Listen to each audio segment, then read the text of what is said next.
الحمد لله نحمده ونستعينه ونستغفره ونؤمن به ونتوكل عليه ونعوذ بالله من شرور أنفسنا ومن سيئات أعمالنا من يهده الله فلا مضل له ومن يضلل فلا هادي له وأشهد أن لا إله إلا الله وحده لا شريك له وأشهد أن محمدا عبده ورسوله أما بعد فإن أحسن الكلام كلام الله وأحسن الهدي هدي محمد صلى الله عليه وسلم وشر الأمور محدثاتها وكل محدثة بدعة وكل بدعة ضلالة وكل ضلالة في النار. قال الله تبارك وتعالى في القرآن المجيد: أعوذ بالله السميع العليم من الشيطان الرجيم. بسم الله الرحمن الرحيم. قل إن كنتم تحبون الله فاتبعوني يحببكم الله ويغفر لكم ذنوبكم والله غفور رحيم. قل أطيعوا الله والرسول فإن تولوا فإن الله لا يحب الكافرين. اللهم صل على محمد وعلى آل محمد كما صليت على إبراهيم وعلى آل إبراهيم إنك حميد مجيد. اللهم بارك على محمد وعلى آل محمد كما باركت على إبراهيم وعلى آل إبراهيم إنك حميد مجيد. سبحانك لا علم لنا إلا ما علمتنا إنك أنت العليم الحكيم.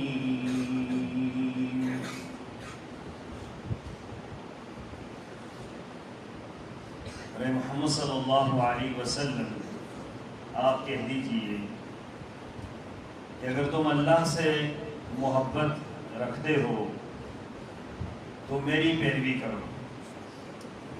اللہ خود تم سے محبت کرے گا اور تمہارے گناہ بخش دے گا، اور اللہ بہت بخشنے والا اور رحم کرنے والا ہے. اور اے محمد صلی اللہ علیہ وسلم آپ ان سے کہہ دیجئے اللہ کی اور اس کے رسول کی اطاعت کرو، اور پھر اگر وہ یہ دعوت قبول نہ کریں تو ایسے کافروں کو اللہ پسند نہیں کرتا. آیت نمبر 31 اور 32 سورہ آل عمران. معزز سامعین گرامی، امت مسلمہ کی زوال کی 10 اسباب میں سے تیسرا اور اہم ترین سبب میں نے پچھلے جمعہ المبارک میں اس پر چند گزارشات پیش کی تھی. آج کا خطبہ جمعہ المبارک بھی اسی عظیم مضمون پر ہے. موضوع کی نزاکت کے لحاظ سے، اہمیت کے لحاظ سے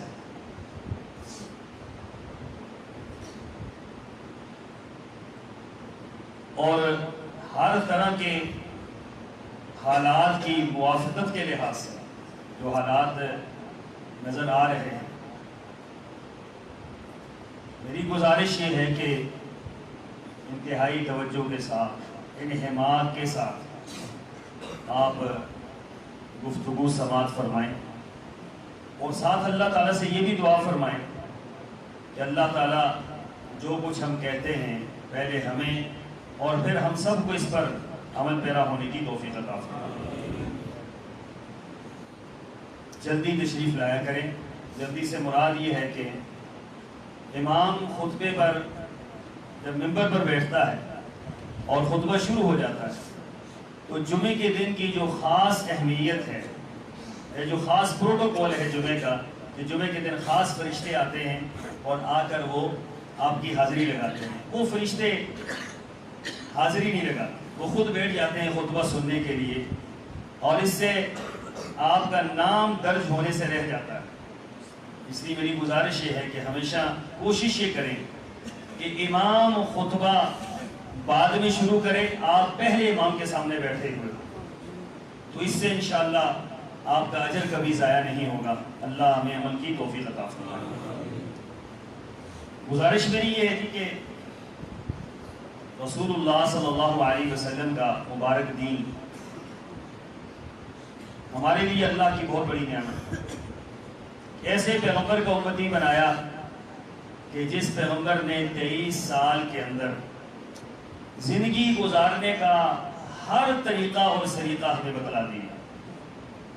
جو دین کی ضرورت تھی، جملہ یاد رکھیے گا، جو دین کی ضرورت تھی، جس پر ہمیں ثواب مل سکتا تھا، اجر مل سکتا تھا، جس سے اللہ کا تقرب حاصل ہو سکتا تھا، جس سے ہمیں جنت مل سکتی تھی، کوئی عمل ایسا نہیں ہے جو سرور کونین نے ہمیں بتلایا۔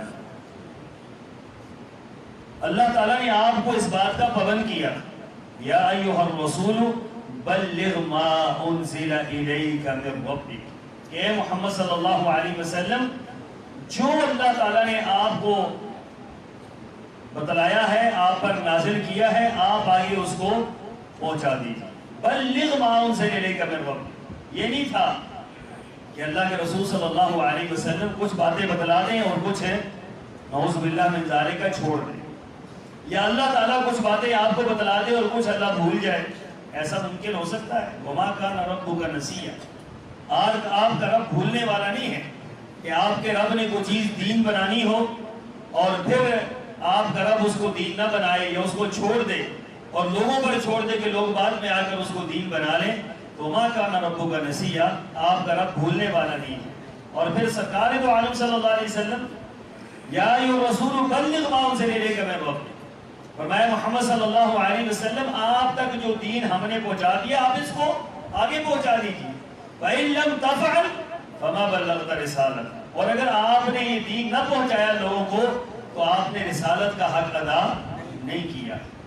ہمارا ایمان ہے کہ رسول اللہ صلی اللہ علیہ وسلم نے پورے کا پورا دین جو اللہ نے آسمانوں سے اتارا وہ اللہ نے ہم تک پہنچا دیا، اور اس کی گواہی ہم دیں یا نہ دیں، اس کے مخاطب 1,00,000 صحابہ کرام نے گواہی دی حجۃ الوداع کے موقع پر کہ سرور کونین صلی اللہ علیہ وسلم حجۃ الوداع کے موقع پر آپ نے 1,00,000 صحابہ کرام کو خطبہ دیا۔ اور بعض مفسرین یہ بات لکھتے ہیں کہ ایک انسان کی آواز کتنی دور تک جا سکتی ہے، لیکن یہ رسول اللہ صلی اللہ علیہ وسلم کا معجزہ تھا کہ آپ علیہ الصلوۃ والسلام کا یہ خطبہ قیامت تک 1,00,000 افراد کی گواہی میں یہ اللہ تعالیٰ کے ہاں قبول ہونا تھا، تو 1,00,000 افراد نے وہ خطبہ سرکار دو عالم کا سنا۔ اور وہ خطبہ کیا تھا؟ آپ علیہ الصلوۃ والسلام نے بے شمار باتیں کہنے کے بعد یہ فرمایا کہ لوگوں هل بلغت، کیا میں نے دین تمہیں پہنچا دیا ہے؟ جو دین تھا جو اللہ نے اتارا تھا وہ میں نے تمہیں پہنچا دیا ہے؟ اب اس کا جواب کیا تھا کہ بلغت، آپ نے پہنچا دیا نہیں۔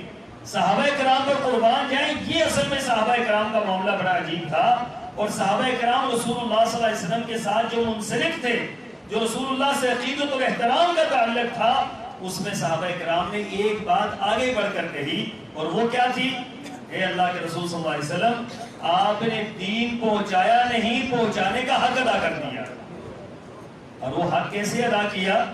میں اس کی مثال آپ کو ہمیشہ یہ دیتا ہوں کہ سردیوں کا موسم ہے، کڑاکے کی سردی ہے، آپ علیہ الصلوۃ والسلام وضو کر کے بیٹھے ہیں، ایک صحابی آئے کہنے لگے اللہ کے رسول صلی اللہ علیہ وسلم مجھے وضو کا طریقہ بتلائیے.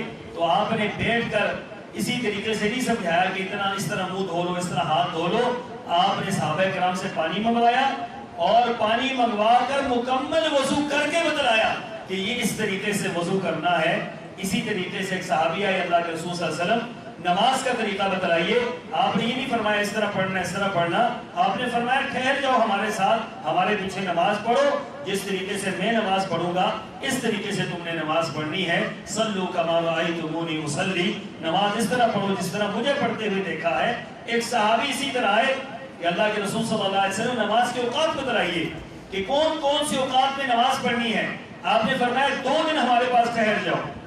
2 دن وہ شخص آپ کے پاس ٹھہرا رہا, 2 دن آپ کے گھر سے کھانا کھاتا رہا, مسجد نبوی میں ٹھہرا, آپ علیہ الصلوۃ والسلام کی 2 دن نماز کا ٹائم دیکھتا رہا.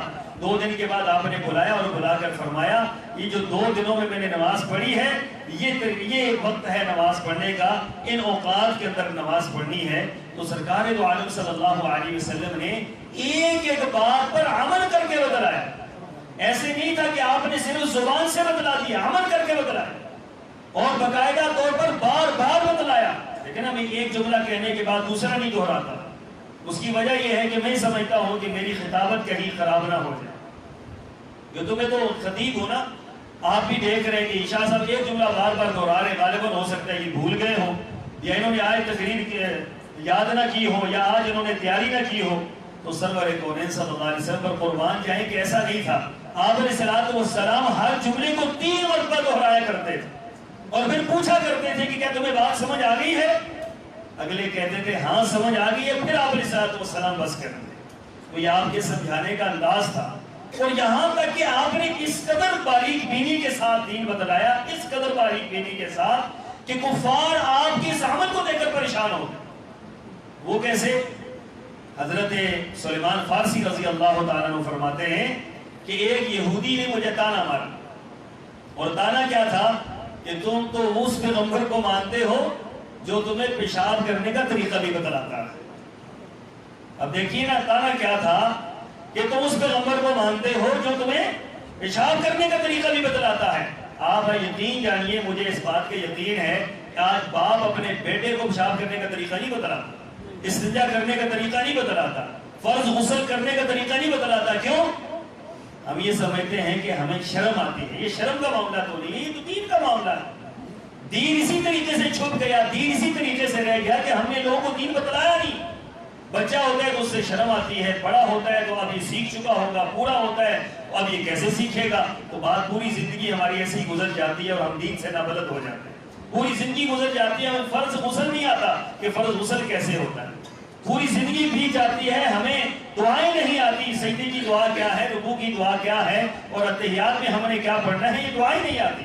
پوری زندگی بیت جاتی ہے, کئی چیزیں ایسی ہیں دین اسلام کی کہ جو ہم سیکھ نہیں سکتے. وجہ کیا ہے کہ جی ہمیں شرم آتی ہے, بچپن میں سکھایا کسی نے نہیں, جوانی میں پھر معاملہ ایسا تھا کہ ہم سیکھ نہیں سکے, بڑھاپے میں اب تو سیکھنے کا موقع ہی ختم ہو گیا تو شیطان نے ہمیں اس کھاتے میں ڈال دیا. زندگی کے کسی وقت میں بھی دین کی ضرورت ہو اسی وقت سیکھنا چاہیے. دین کے معاملے میں کوئی شرم نہیں ہے. ان اللہ لا یستحیی من الحق, اللہ تعالیٰ حق سے نہیں شرماتا ہے. اللہ کے پیغمبر حق سے نہیں شرمائے ہیں, اور اللہ کے پیغمبر کو ماننے والے کبھی بھی حق بیان کرنے سے نہیں شرماتے ہیں. وہ لوگوں کو دین کی باتیں بتلاتے ہیں, کھل کر دین کی بات بتلاتے ہیں, دین کے احکامات بتلاتے ہیں تاکہ لوگوں کی زندگی خراب نہ ہو, لوگ دین کے مطابق عمل کریں. تو رسول اللہ صلی اللہ علیہ وسلم کے صحابی حضرت سلیمان فارسی کو تانا مارا ایک یہودی نے کہ تمہارا پیغمبر تو تمہیں استنجا کرنے کا طریقہ بتلاتا ہے. تو فرمایا اب یہ صحابی ہے نا, تو ہمارے جیسا ہوتا تو منہ چھپا لیتا. یہ کیسی بات کر دی ہے. صحابی تھے, سینہ تان کے کھڑے ہو گئے, کہنے لگے ہاں میں قربان جاؤں, الفاظ دیکھیے, میں قربان جاؤں اپنے پیغمبر پر کہ میرا پیغمبر مجھے پیشاب کرنے کا طریقہ بھی بتلاتا ہے, استنجا کرنے کا طریقہ بھی بتلاتا ہے. میرے پیغمبر نے مجھے یہ کہا ہے کہ تم لید کے ساتھ استنجا نہ کرنا, گوبر کے ساتھ استنجا نہ کرنا, 3 پتھروں سے کم سے استنجا نہ کرنا, اور یہ فرمایا کہ کسی کھلی جگہ پر جہاں پر لوگ دیکھ رہے ہوں وہاں پر قضائے حاجت پوری نہ کرنا. ہاں یہ میرے پیغمبر کی تعلیمات ہیں. اگلے یہودی کو یہ پیغام دے دیا کہ جس بات کا تم ہمیں تانا دیتے ہو وہ بات تو ہمارے لیے قابل فخر ہے کہ ہمارا پیغمبر ہمیں یہ تک بات بتلا دیتا ہے. جس پیغمبر نے آپ کو استنجا کرنے کا طریقہ تک بتلا دیا ہے تو کیا کہتے ہیں اس پیغمبر نے آپ کو باقی دین نہیں بتلایا ہوگا؟ کوئی بات پیغمبر ساتھ ہی لے گیا ہے جو آج ادھوری ہے ہم پوری کر رہے ہیں. اور ہم کس انداز سے پوری کر رہے ہیں؟ کس قدر اذیت ناک بات ہے کہ سرور کونین صلی اللہ علیہ وسلم کے نام مبارک کے نام سے دن منایا جا رہا ہے اور اس دن کو ڈھول کی تھاپ پر کوئی گانے گا رہا ہے, کوئی اس پر ناچ رہا ہے اور کوئی بھورے نکال رہا ہے, کوئی کیا نکال رہا ہے, کوئی کیا نکال رہا ہے. کفار دیکھ کر ہنستے ہوں گے تو یہ کہتے ہیں کہ ہم پیغمبر کی گستاخی کرتے ہیں. اللہ کی قسم آئی سب سے زیادہ معذرت کے ساتھ اذیت ناک بات یہ ہے کہ آئے رسول اللہ صلی اللہ علیہ وسلم کی سنتوں کا جتنا استہزاء, جتنا نبی کے دین کے استہزاء آج مسلمان کرتا ہے اتنا تو کافر بھی نہیں کرتے. ان کو کیسے جرأت ہوتی ہے سرور کونین صلی اللہ علیہ وسلم کی دین کے استہزاء ہے؟ ہم اپنے ہاتھوں سے استہزاء کرتے ہیں.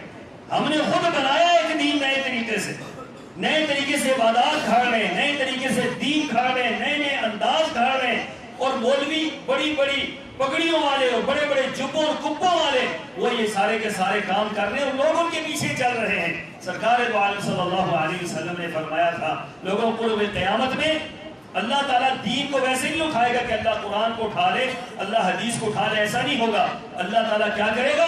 اللہ علماء کو اٹھا لے گا, علماء کو اٹھا لے گا. حق بولنے والے نہیں رہیں گے, خش و خاشاک پیچھے رہ جائے گا, پیچھے ہمارے جیسے رہیں گے جو دیکھتے ہیں کڑتے ہیں بولتے نہیں ہیں, جو دیکھتے ہیں اور سب کچھ سمجھتے ہیں کہ یہ غلط ہے اس کے خلاف بولنے کی جرأت اور ہمت نہیں ہوتی. تو فرمایا کہ پیچھے کون رہ جائے گا؟ پیچھے جاہل رہ جائیں گے. اور پھر ہوگا کیا؟ لوگوں کے مسائل تو ہیں, لوگ مسئلے تو پوچھیں گے, علماء ختم ہو چکے ہیں. اب لوگ کیا کریں گے؟ لوگ جاہلوں کو اپنا رہنما بنا لیں گے. جاہل لوگ رہنما ہوں گے, جہالت پر مبنی لوگ رہنما ہوں گے, بالکل دین سے نابلد لوگ رہنما ہوں گے اور لوگ ان کے پیچھے چل کر اپنی دنیا اور آخرت برباد کریں گے. یہ رسول اللہ صلی اللہ علیہ وسلم کا فرمان. میرے آقا نے فرمایا کہ یاد رکھو لوگوں, تم سابقہ لوگوں کے نقش قدم پر چلو گے. رسول اللہ صلی اللہ علیہ وسلم نے جب یہ بات فرمائی تو صحابہ کرام نے پوچھا اللہ کے رسول ان سے مراد کیا ہے؟ ہمارے ماں باپ قربان جائیں, سابقہ کون سے لوگ ہیں جن کے نقش قدم پر ہم چلیں گے؟ فرمایا یہود و نصارا. جو یہودی کرتے تھے وہ تم کرو گے, جو عیسائی کرتے تھے وہ تم کرو گے. آج آپ صرف اس ایک مسئلے پر اپنے یہودیوں کا اٹھا کر دیکھ لیں طرز عمل, عیسائیوں کا طرز عمل اور مسلمانوں کا طرز عمل, آپ کو 100% مماثلت نظر آئے گی. 100% مماثلت نظر آئے گی کہ سرور کونین صلی اللہ علیہ وسلم جن ڈھولوں کو توڑا تو سلام عورتوں کو پردہ کروانے کے لیے آئے اور فرمایا کہ خبردار گھروں سے باہر نہ نکلو. وَقَرْنَ فِي بُيُوتِكُنَّ وَلَا تَبَرَّجْنَ تَبَرُّجَ الْجَاهِلِيَّةِ الْأُولَىٰ وَأَقِمْنَ الصَّلَاةَ وَأَطِيعْنَ الزَّكَاةَ وَأَطِيعْنَ اللَّهَ وَرَسُولَهُ. اپنے گھروں کے اندر بیٹھی رہو, تمہارا کام گھر سے باہر نکلنا نہیں ہے, تمہارا کام گھروں سے باہر نکلنا نہیں ہے, تم گھروں کے اندر بیٹھی رہو. کیا کریں؟ فرمایا کہ تم اطیعوا اللہ ورسولہ, اللہ اور اس کے رسول کی اطاعت کرو, نماز پڑھو, روزہ رکھو, زکات دو اور دین کے کام میں, دین کے کاموں میں جڑی رہو اور دین پر عمل کرو, گھروں کے اندر رہو. اب نبی کے نام پر عورتوں کو گھروں سے باہر نکال دیا گیا, برہنہ عورتوں کو گھروں سے باہر نکال دیا گیا اور ان کو جو ہے لباس, ان کے ڈھیلے ڈھالے لباس پہنا کر نکال دیا گیا اور بازاروں کی زینت بنا دیا گیا اور گھوڑوں پر بٹھا کر ان کو یہ کہا گیا یہ نبی کا دن ہم منا رہے ہیں. سامعین محترم, یہ رسول اللہ صلی اللہ علیہ وسلم کی دین کے ساتھ کتنا بڑا استہزاء, کتنی بڑی گستاخی ہے. آپ روتے ہیں فرانس کو کہ فرانس نے یہ کیا ہے, آپ نے جو کچھ کیا ہے وہ آپ کو نظر نہیں آتا. فرانس نے تو کرنا ہی کرنا ہے. پوری دنیا کے مسلمانوں کا حال یہ ہے کہ عقیدہ مسلمانوں کا خراب ہے, عمل مسلمانوں کا خراب ہے, مسجدیں خالی ہیں, بازار بھرے ہوئے ہیں, مسجدیں خالی ہیں, دربار بھرے ہوئے ہیں, مسجدیں خالی ہیں, خانقاہیں بھری ہوئی ہیں, مسجدیں خالی ہیں, ویران ہیں اور مزارات کے اوپر ڈھول تماشا اور سب کچھ ہو رہا ہے. آپ مجھے یہ بتلائیے جب اللہ کے گھر خالی ہوں گے اور بازار آباد ہوں گے، جب اللہ کے گھر خالی ہوں گے، دربار آباد ہوں گے، جب اللہ کے گھر خالی ہوں گے اور مزارات آباد ہوں گے، تو اللہ کی قسم ہے کبھی بھی آپ پر اللہ تعالیٰ راضی نہیں ہو سکتا، نہ آپ پر اللہ کی کرم نوازی ہو سکتی ہے، اور نہ ہی دنیا کے اندر آپ سرخرو ہو سکتے ہیں۔ رسول اللہ صلی اللہ علیہ وسلم نے جو دین ہمیں بتلایا، بغیر کمی اور پیشی کے بتلایا، واضح دین بتلایا، صریح دین بتلایا، اور اس دین پر صحابہ کرام ڈٹ کے جو آپ نے بتلایا کہ نہ اس سے ادھر ہونا ہے نہ ادھر ہونا ہے۔ کیا احمد بن حنبل کا اختلاف تھا، کیا امام مالک کا اختلاف تھا۔ امام مالک رحمہ اللہ تعالی ہر دور کے اندر بادشاہوں کے دین کو بدلتے ہیں۔ سنت پوری دنیا کے اوپر ایک رہتی ہے، یاد رکھیں، سنت پوری دنیا پر ایک رہتی ہے، اور بدعت ہر علاقے کی کیا ہے، بدلتی رہتی ہے۔ بدعت ہر علاقے، بدعت جو ہے یہ بانج نہیں ہوتی، یہ بچے دیتی ہے، یہ پوتے پڑپوتے دیتی ہے آگے۔ آج آپ بدعت ایک ایجاد کریں، کل اس کا نقشہ اور ہوگا، پرسوں اس کا نقشہ اور ہوگا، ترسوں اس کا نقشہ اور ہوگا، اور آگے جا کر کچھ سے کچھ ہو جائے گا۔ سرور کونین صلی اللہ علیہ وسلم نے فرمایا لوگوں یاد رکھو، ما احدث قوم بدعۃ، فرمایا کہ جس قوم کے اندر بدعت پیدا ہو جاتی ہے، نبی کی سنت کو چھوڑ کر، نبی کے طریقے کو چھوڑ کر خود ساختہ دین لوگ اختیار کرتے ہیں، الا نزع اللہ عنہم من السنت مثلها، اللہ تعالیٰ اس بدعت کی نحوست کی وجہ سے اللہ سنت کو وہاں سے اٹھا لیتے ہیں۔ سنت کا لوگوں کو پتہ ہی نہیں ہوتا، سنت اٹھ جاتی ہے، اور پھر کیا ہوتا ہے، ثم لا يعيدها الى يوم القیامہ، پھر قیامت تک وہ سنت لوگوں میں واپس نہیں آتی، قیامت تک واپس نہیں آتی۔ نبی کی سنت، نبی غیرت مند تھے، نبی کی سنت غیرت مند ہے، اس کے مقابلے میں جب بدعت آتی ہے تو سنت کو اللہ اٹھا لیتے ہیں، سنت باقی نہیں لیتے۔ تو امام مالک رحمہ اللہ کے دور میں بادشاہ نے یہ اعلان کر دیا کہ جبر طلاق ہو جاتی ہے، تو امام مالک کھڑے ہو گئے، انہوں نے فرمایا کہ نہیں ہوتی، جبر طلاق نہیں ہوتی۔ کسی کے کام پر آپ پسٹل رکھ دیں، کنپٹی پر پسٹل رکھ دیں اور اسے کہیں کہ بیوی کو طلاق دو، اور وہ مجبور ہو کر دے دے، تو یہ کہا جائے یہ ہو جائے کہ ویسے تو ہر بندہ دوسرے کے ساتھ کر لے۔ فرمایا جبرن طلاق نہیں ہوتی، رسول اللہ صلی اللہ علیہ وسلم نے فرمایا نہیں ہوتی۔ بادشاہ کر گیا، بادشاہ نے کہا دین میرا ہے، یہ مولوی مسجد کا مولویوں کو یہ اصل میں مسئلہ یہ ہے نا کہ اللہ تعالیٰ سب سے پہلے ان کے دلوں میں مولوی کی نفرت ڈال دیتا ہے۔ شیطان سب سے پہلے یہ کام کرتا ہے کہ مولوی کے بارے میں خراب کر دو۔ جب مولوی کے بارے میں لوگ خراب ہوتے ہیں تو پورے کا پورا دین خراب ہو جاتا ہے۔ اہل حق کے متعلق جب نظریہ غلط ہوتا ہے تو پورے کا پورا دین غلط ہو جاتا ہے۔ آپ سیکھیں گے کہاں سے دین، آپ دین حاصل کہاں سے کریں گے؟ تو بادشاہ کر گیا، بادشاہ نے کہا میں جو کہتا ہوں۔ امام مالک فرمانے لگے، اے بادشاہ میں نے کلمہ تیرا نہیں پڑھا ہے، کلمہ محمد رسول اللہ کا پڑھا۔ میں نے کلمہ جس نبی کا پڑھا اس نے فرمایا ہے کہ نہیں ہوتی، تو کہتا رہے ہوتی ہے، تو پھر کیا ہو جائے؟ تو امام مالک کو پکڑ لیا، کہا تمہیں پتہ نہیں ہے کہ میرا کیا معاملہ ہے اور میں کیا کچھ کر سکتا ہوں، میرے پاس اختیارات کتنے؟ کہا جو مرضی ہے کر لے، جو مرضی ہے کر لے۔ امام مالک کو گرفتار کیا گیا، گلے پر بٹھایا گیا، منہ کالا کیا گیا، جوتوں کا ہار گلے میں ڈالا گیا۔ یہ امام مالک وہ ہیں جو رسول اللہ صلی اللہ علیہ وسلم کی مسجد کے اندر 30 سال تک موتا امام مالک پڑھاتے رہے، 30 سال تک موتا امام مالک پڑھانے والے امام دار الہجرہ، ان کے ساتھ یہ حشر ہوا۔ اور جب گدھے پر سوار کر کے بازار کے اندر نکالا گیا تو مدینہ طیبہ کے بازار میں لوگ کھڑے ہو گئے کہ یہ کون مجرم ہے اور کون آ رہا ہے، چہرے پر سیاہی ہے، سمجھ نہیں آ رہی یہ کون ہے کون نہیں ہے۔ میرے جیسا ہوتا تو شرم سے پانی پانی ہو جاتا اور ختم ہو جاتا کہ میرے ساتھ کیا ہو گیا ہے، قربان جاؤں امام مالک رحمہ اللہ پر۔ امام مالک تیری شان کیا ہے؟ جو پہچان نہیں رہے تو اعلان کر رہے ہیں، میں یعرفنی فہو یعرفنی، جو مجھے جانتا ہے وہ مجھے جانتا ہے کہ میں کون ہوں، جو مجھے من لا یعرفنی فہو یعرفو، جو مجھے نہیں جانتا ہوں مجھے جان لے۔ میں انس بن مالک ہوں، میں مالک بن انس ہوں، اور میرا فتویٰ ہے کہ جبر طلاق نہیں ہوتی۔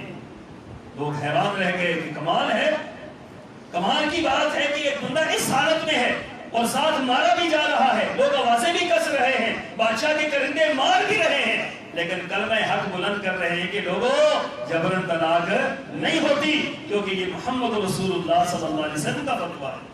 یہی معاملہ امام احمد بن حنبل کا رہا۔ امام احمد بن حنبل کے دور میں ایک فتنہ پیدا ہوا، خلق قرآن کا فتنہ تھا، یہ قرآن مخلوق ہے۔ بادشاہ کے ذہن میں یہ مسئلہ آ گیا کہ قرآن مخلوق ہے، حالانکہ قرآن اللہ کا کلام ہے، اللہ کا کلام ہے، وَكَلَّمَ اللَّهُ، اللہ نے کلام کیا ہے، یہ مخلوق نہیں، اللہ نے پیدا نہیں کیا۔ بادشاہ کا خیال یہ تھا جس طرح انسان پیدا ہوئے اس طرح قرآن بھی پیدا ہوا ہے، جبکہ قرآن کے الفاظ یہ ہیں کہ یہ قرآن پیدا نہیں ہوا، یہ اللہ نے خطاب کیا ہے، اللہ نے کلام کیا ہے، یہ کلام اللہ ہے، یہ اللہ کی مخلوق نہیں ہے، اللہ کا کلام ہے۔ اس مسئلے پر اختلاف تھا تو امام احمد بن حنبل کو کوڑے مارے گئے، گرفتار کیا گیا، کوڑے مارے گئے، اور فرمایا کہ ایسے بندے کوڑے مارتے تھے، جلاد اتنے خوفناک جلاد تھے کہ ایک کوڑا مارنے کے بعد وہ ہٹ جاتا، تازہ تر جلاد آتا، وہ اپنے انداز سے کوڑا مارتا۔ اور لوگ کہتے ہیں شفیق جو اس ٹائم ان کو دیکھ رہا تھا، ایک بہت بڑا محدث گزرا ہے، وہ کہنے لگا کہ میں نے احمد بن حنبل کو جو کوڑے کھاتے ہوئے دیکھا ہے، اللہ کی قسم یہ کوڑے اگر ہاتھی پر پڑتے ہاتھی بھی مر جائے۔ امام احمد بن حنبل نے وہ کوڑے کھائے لیکن اپنے موقف سے پیچھے نہیں ہٹے، اپنی بات سے پیچھے نہیں ہٹے۔ بادشاہ تنگ آ گیا تو بادشاہ نے کہا کہ بھئی کچھ علماء کو کہا کہ آپ سمجھا دیں، درباری مولوی تو ہوتے ہیں ہر لوگ کے، جنہوں نے صرف بات وہ کرنی ہوتی ہے جو بادشاہ چاہے، جو حکومت وقت چاہے، جو حالات چاہے، جو لوگ چاہے، بس لوگ جس بات پر خوش ہوں وہ بات انہوں نے کرنی ہوتی۔ تو کچھ لوگوں کو کہا کہ جاؤ جا کر اس کو سمجھاؤ۔ امام احمد بن حنبل کے پاس کچھ لوگ آئے، بڑی فلسفیانہ گفتگو کی، حالات بڑے سخت ہیں، حالات بڑے سنگین ہیں، بادشاہ بڑے غصے میں ہیں، لہٰذا آپ اپنا موقف بدل لیں، موقف ڈھیلا کر لیں، نرم کر لیں، لیکن نہ جہاں جائیں وہاں کے ہو جائیں، جیسے لوگ ہوں ویسے ہو جائیں۔ یہ آج کل سبق دیا جاتا ہے نا، ہر ایک کے ساتھ مل جاؤ، ہر ایک جیسے ہو جاؤ، جو کہتا ہے اس کے ساتھ راضی ہو جاؤ، ہندوؤں کے ساتھ جاؤ تو ہندو بن جاؤ، سکھوں کے ساتھ جاؤ تو سکھ بن جاؤ، مسلمانوں کے ساتھ جاؤ تو مسلمان بن جاؤ۔ خدا را یہ کیسا دین ہے، یہ کیسا اسلام ہے۔ اسلام وہ عظیم بات ہے جو کسی دوسرے کو قبول نہیں کرتا ہے، اسلام وہ عظیم دین ہے جو کسی اور کا محتاج نہیں ہے۔ اسلام اپنی عظمت میں یکتا ہے، جس طرح اللہ کی یکتائی ہے، جس طرح اللہ کی خدائی ہے، اس طرح اسلام کی ایک عظمت ہے۔ اسلام کسی دوسرے کو قبول نہیں کرتا، اسلام وہ عظیم دین ہے۔ تو امام احمد بن حنبل کو سمجھانے کے لیے کچھ لوگ آئے، کچھ بول بھی آئے، انہوں نے کہا جی بادشاہ بڑے غصے میں ہیں، حالات بڑے خراب ہو جائیں گے، آپ اپنے موقف میں لچک پیدا کر دیں۔ انہوں نے کہا دلیل دو، فلسفے کی دلیلیں دی، فلاں فلاں فلاں۔ امام احمد بن حنبل فرماتے ہیں میں تمہاری باتوں کو نہیں سمجھ رہا، میرا سر اگر جھکانا ہے، میرا نظریہ بدلنا ہے، میری سوچ بدلنی ہے تو میرے سامنے آمنہ کے لال کا فرمان لے آؤ، اللہ کی قسم اپنا نظریہ بدل دوں۔ تمہیں منتیں کرنے کی ضرورت ہی نہیں، تمہیں سمجھانے کی ضرورت ہی نہیں ہے، رسول اللہ کی حدیث لے کر آؤ، ہماری بات ختم، اللہ کے رسول کا فرمان لے کر آؤ، ہماری بات ختم۔ اور پھر امام مالک رحمہ اللہ نے تاریخ ساز الفاظ فرمائے تھے۔ امام مالک فرماتے ہیں جو چیز رسول اللہ صلی اللہ علیہ وسلم کے مبارک زمانے میں دین نہیں تھی، آقا علیہ الصلوۃ والسلام کے دنیا سے چلے جانے کے بعد ایک دن بعد بھی اگر کوئی چیز ایجاد ہوتی ہے تو وہ دین ہو سکتی، وہ دین نہیں ہو سکتی۔ 1400 سال بعد جو بات ایجاد ہو جائے اس کو دین کیسے کہا جا سکتا ہے؟ اللہ کے بندوں غور و فکر کرو کہ رسول اللہ صلی اللہ علیہ وسلم کے دین کے ساتھ یہ کیا طرفہ تماشا ہے اور یہ کیا کچھ ہو رہا ہے اللہ کے رسول کے دین کے ساتھ۔ آپ علیہ الصلوۃ والسلام کی دو روایات، ان دو روایات کو پلے باندھ لیں۔ آپ نے فرمایا ما بقی شیء یقرب من الجنۃ ویباعد من النار الا وقد بین لکم۔ سلسلہ احادیث صحیحہ میں امام ناصر الدین البانی نے اس حدیث کو نقل فرمایا کہ رسول اللہ صلی اللہ علیہ وسلم نے فرمایا ہے کوئی چیز ایسی نہیں ہے جو جنت کے قرب کا باعث بنے، جنت کو حاصل کرنے کا باعث بنے اور جہنم سے بچنے کا باعث بنے الا وقد بین لکم، اللہ تعالیٰ نے وہ بیان کر دی ہے اور میں نے وہ بات تم تک پہنچا دی، جو بات بھی تھی میں نے تم تک پہنچا دی۔ دوسری حدیث میں فرمایا ما ترکت شیئا مما امرکم اللہ بہ، کوئی چیز ایسی نہیں ہے اللہ نے مجھے حکم دیا ہو اور میں نے تمہیں نہ بتلائی ہو، الا وقد امرتکم بہ، میں نے وہ تمہیں بتلا دی، ولا ترکت شیئا، اور کوئی چیز ایسی نہیں ہے مما نہاکم اللہ عنہ، جس سے اللہ نے مجھے منع کیا ہے، الا وقد نہیتکم عنہ، وہ چیز تمہیں میں نے منع نہ کر دیا ہو، جو اللہ نے حکم دیا تمہیں بتلا دی، جس بات سے اللہ نے منع کیا وہ بھی تمہیں بتلا دی۔ کوئی چیز ایسی نہیں ہے جو دین ہو اور وہ پوشیدہ رہ گئی ہو، ایسا نہیں ہے۔ اور جو نئی نئی ایجاد شدہ چیزیں ہیں اس کے بارے میں آپ کو پچھلے دنوں میں حدیث سنا چکا ہوں کہ وہ شر الامور محدثاتھا، برے کاموں میں سب سے برا کام یہ ہے کہ دین کے نام پر وہ چیز ایجاد کی جائے جو دین نہ ہو، جو دین نہ ہو اس کے دین کے نام پر ایجاد کیا جائے۔ یہ جتنی چیزیں ہیں دین کے نام پر ایجاد ہو رہی ہیں۔ اللہ کے بندو، ہر علاقے میں بدعات پھیل رہی ہیں، ہر علاقے میں شرک پھیل رہا ہے، ہر علاقے میں بدعت نئے سے نئے انداز میں جا رہی ہے، حکومتوں کی سرپرستیوں میں جا رہی ہے، اداروں کی سرپرستیوں میں جا رہی ہے۔ یہ دین نہیں پھیل رہا، یہ بے دینی پھیل رہی ہے، یہ سنت نہیں پھیل رہی، یہ بدعت اور شرک پھیل رہا ہے۔ کاش کاش کاش کی امت کے لوگ جتنی محنت بدعات کو پھیلانے میں کرتے ہیں اتنی سنت کو پھیلانے میں کریں تو 100 درجے سنت زیادہ پھیل جاتی، اس سے کئی گنا زیادہ سنت پھیل جاتی اگر سنت کے پھیلانے میں اتنی محنت ہوتی جتنی بدعات کے پھیلانے میں محنت ہو رہی ہے۔ اللہ تعالیٰ مجھے آپ کو سمجھنے کی، قرآن و سنت قرآن پیدا ہونے کی توفیق عطا فرمائے۔ وآخر دعوانا